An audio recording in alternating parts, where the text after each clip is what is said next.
राधे राधे प्यारे भक्तों, सुनो बेटा।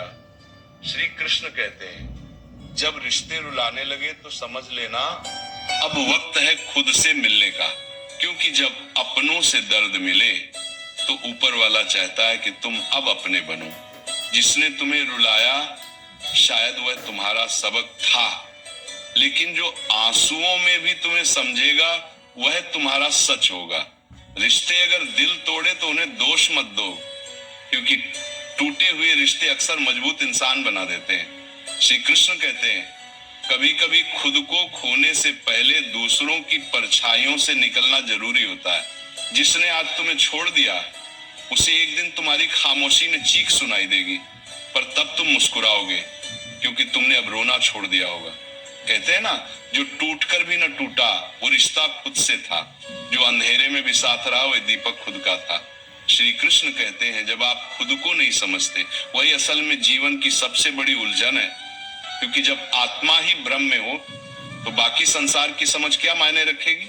दुनिया का सबसे कठिन दौर वो नहीं होता जब कोई और आपको नहीं समझता, बल्कि वो होता है जब आप खुद को सवालों के घेरे में पाते हैं, जहां आईना भी आपको पहचानने से इनकार कर दे। कभी कभी दूसरों को खुश करने के चक्कर में हम अपने भविष्य के बीज खुद अपने हाथों से सूखा देते हैं। फिर ना हम अपने रहते हैं ना किसी और के। खुश रहो, क्योंकि तुम खुद की सबसे बड़ी जिम्मेदारी हो।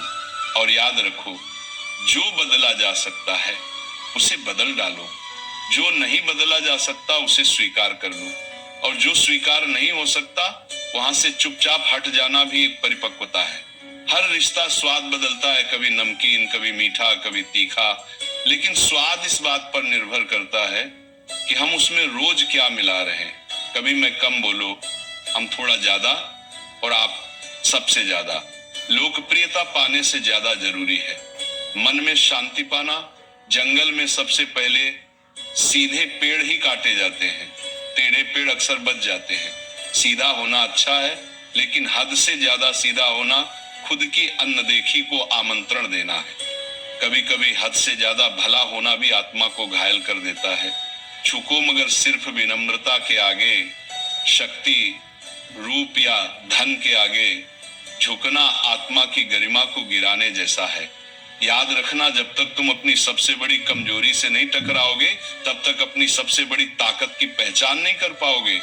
कोशिश हमेशा आखिरी सांस तक करनी चाहिए, क्योंकि जो अनुभव के साथ की जाती है वह प्रयास नहीं युद्ध होता है, और जब दोबारा शुरुआत होती है तो वह शून्य से नहीं होती, वह अनुभव के शिखर से होती है।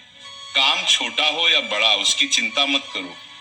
कई बार वही छोटा सा काम तुम्हें वहां पहुंचा देता है जहां बड़े बड़े सपने भी नहीं ले जा सकते। शुरुआत से मत डरो। शुरुआत छोटी दिख सकती है, लेकिन वही शुरुआत इतिहास बना सकती है। जब तक आप अपनी समस्याओं की वजह किसी और को मानते हो तब तक समाधान आपसे कोसों दूर रहेगा। जिस दिन आप स्वीकार कर लोगे कि कठिनाई आपकी है, उसी दिन से आप उसका समाधान भी खोजने लगते हो। और कभी कभी जिन परिस्थितियों ने तुम्हें तोड़ा है वही तुम्हारी रीढ़ की हड्डी बन जाती है, क्योंकि टूटना भी एक कला है जो इंसान को गढ़ती है, उसे मजबूत बनाती है।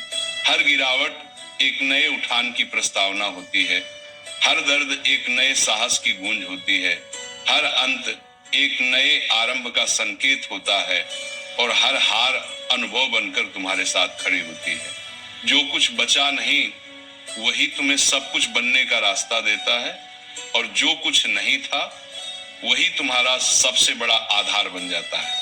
कभी कभी सबसे बड़ी जीत खुद को हार मानने में होती है, क्योंकि जो झुकता है वही गहराई से उठता है, जो देता है वही भीतर से समृद्ध होता है। लोग अक्सर पूछते हैं सच्चा सौंदर्य क्या है, और उत्तर में हम उन्हें दर्पण की तरफ देखना सिखाते हैं, लेकिन क्या दर्पण कभी आत्मा दिखा पाया है? सुंदरता तो उस मौन में होती है जिसमें कोई वृद्ध माँ अपने कांपते हाथों से बच्चों के जूठे बर्तन धोती है, वो भी बिना शिकायत के। सुंदरता उस मुस्कान में होती है जो किसी टूटे हुए इंसान के चेहरे पर फिर भी सजी रहती है। श्री कृष्ण कहते हैं विचार सुंदर हो तो चेहरा खुद दीप्तिमान हो जाता है। जिसे अपने कर्मों पर भरोसा है उसे दूसरों की तारीफ की जरूरत नहीं होती। जिसकी वाणी से दूसरों के घाव भरते हैं वही असल में खूबसूरत है। और जो इंसान व्यवहार में सरल है, संस्कारों में गहरा है, उसका चरित्र समय की गर्द में भी अमर रह जाता है। चेहरे की सुंदरता तो उम्र के साथ मिट जाती है, लेकिन चरित्र की महक पीढ़ियों तक बनी रहती है। और फिर सवाल उठता है, क्या दुनिया में सच में कोई खुश है? हाँ, वे लोग जो जान चुके हैं कि उम्मीद करना सबसे बड़ी बेबसी है, जिन्हें यह हो गया है कि नदी मीठी इसलिए है क्योंकि वो बहती रहती है, देती रहती है। सागर खारा है क्योंकि वो सब कुछ अपने भीतर समेटे रहता है। और नाला नाला इसलिए बदबू देता है क्योंकि वह ठहरा हुआ है। ठहराव जीवन में सड़न लाता है। गति ही जीवन है। देते रहो तो लोग याद रखेंगे, लेते रहो तो लोग भूल जाएंगे, और रुक गए तो लोग तुम पर तरस खाएंगे। फिर भी लोग व्यस्त हैं दूसरों की गलतियां निकालने में, शायद इसलिए कि खुद को सुधारने का साहस नहीं होता। मगर जिसने खुद को बदल लिया वो फिर दूसरों की आलोचना में समय नहीं गंवाता। समय निकालिए आत्मनिरीक्षण का, क्योंकि समय के साथ हम बड़े होते हैं, लेकिन विचारों से हम ऊंचे होते हैं। हर बार खुद को दूसरों से बेहतर साबित करने की होड़ में मत लगिए। खुद को खुद से बेहतर बनाइए, क्योंकि असली प्रतियोगिता कभी बाहर नहीं होती। और फिर कोई कहेगा, कब तक खुद को बेहतर बनाते रहोगे? तब मुस्कुराइए और कहिए, जब तक सांस चल रही है प्रयास चलता रहेगा, क्योंकि जो रुक गया वही खत्म हो गया। जिंदगी देना जानती है, लेकिन कब और क्या ये वो खुद तय करती है। और शिकायतें तो उन्हें भी होती है जिन्हें सब कुछ मिला होता है। इसलिए शिकायतों से पहले शुक्रिया कहना सीखिए। प्यारे भक्तों, इस वीडियो में इतना ही। मिलते हैं अगले वीडियो में। चैनल को सब्सक्राइब करना ना भूलें